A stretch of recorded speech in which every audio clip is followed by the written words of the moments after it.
Okay guys, so welcome back to another new video. So this is my trail bike, as you can see here. So please excuse me for the background noises and the background how it looks like. So this is a special video done for one of my fans on YouTube. So I'm going to explain about some facts and some information about this bike. So this is a trail bike and this is manufactured in 1996, right? You can see it from the sticker here. So this is not just an XR250.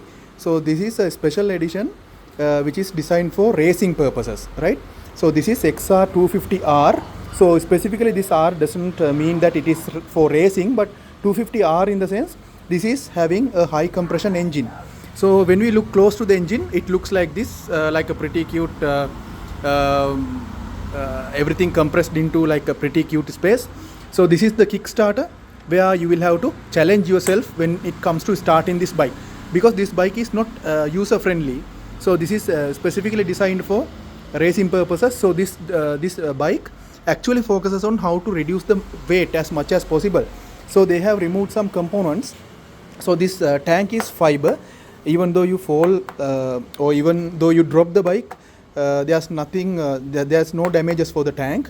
So in other street editions, so this bike has another edition which is called the street edition.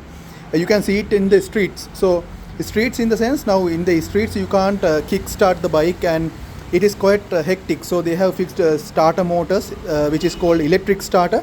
I'll show it to you from this side.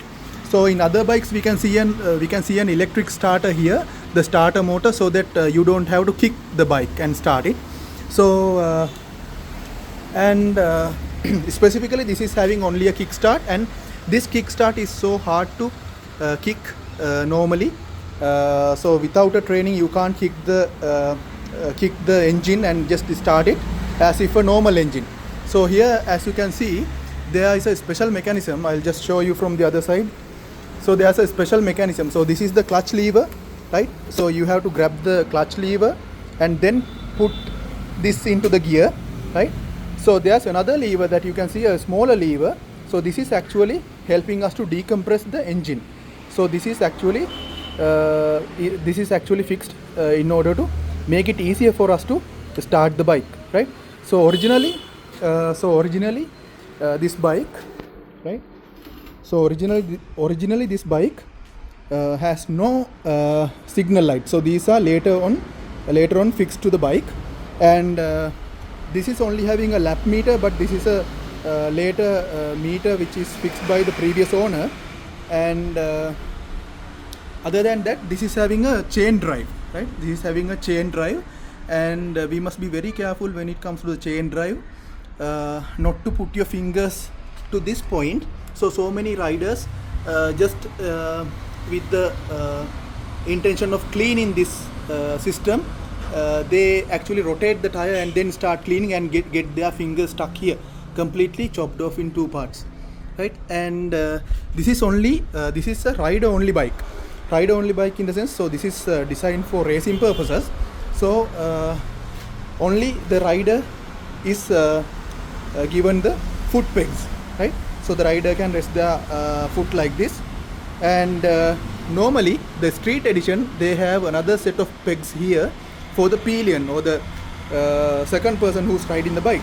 So there are some fundamental changes in the carburetor as well. So this is the carburetor which supplies the petrol to our engine to keep it running. So there are so many other information as well, but this is a quick video. So what you must remember is that this is a very tall bike, right? When compared to other bikes, this is very tall.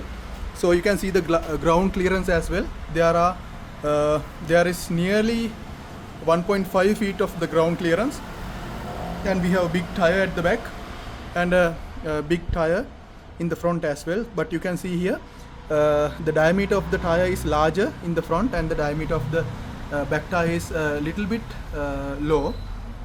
And other things, actually this is operated by hydraulic brakes. So this is the brake pedal and this is the front brake lever, right? And we have a kill switch here, right? And we have later on fixed a small keyhole to this. So originally this bike does not have any keyholes, only we have this start and stop button. this is a power supply, so we can cut off the power and again give the power like this. So other than that, we don't have any locks here, we don't have any handle lock, we don't have any petrol tank locks, right? We don't have the helmet hanger, right? All the parts which can actually help reduce the weight of the bike, they have removed them off just for the sake of racing, right? So there's one more thing that I must tell you. So this is actually the 250 edition. So of the same bike you can find 400cc, right?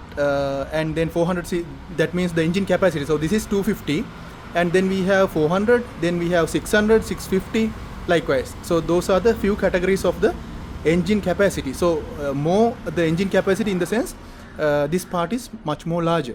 So one more interesting fact is that, so can you see now there are some hoses going through like this, right? So this is the point where we are adding engine oil, right? So in other bikes we have that opening here, right? But this is actually a high temperature engine, so this becomes extra hot, right?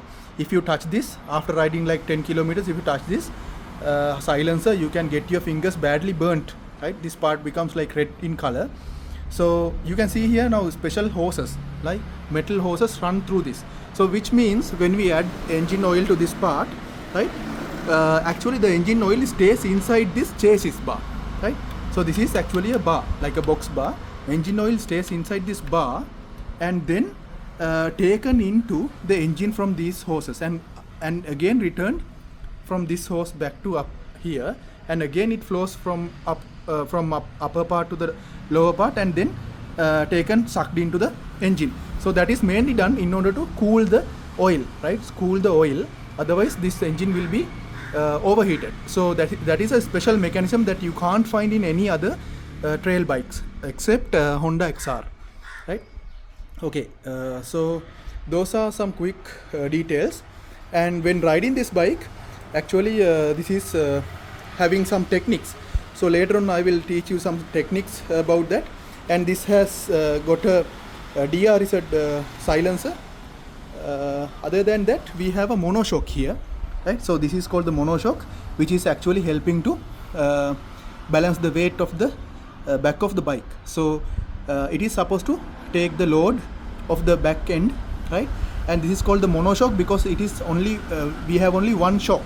In other bikes we have two, but here we have only one. So they have done it in order to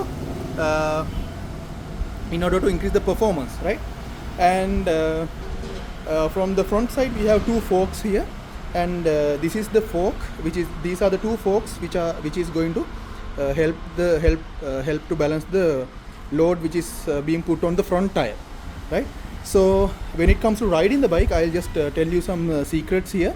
So you can see here the tire is quite rough, right, and very hard. The back tire is also like that, right? So these are called mud tires, right? So these are called mud tires, and when you especially ride on road, right, these are very slippery.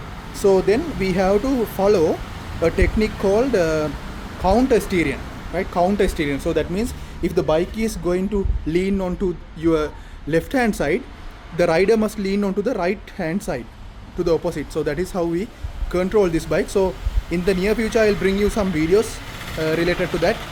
So until then, goodbye.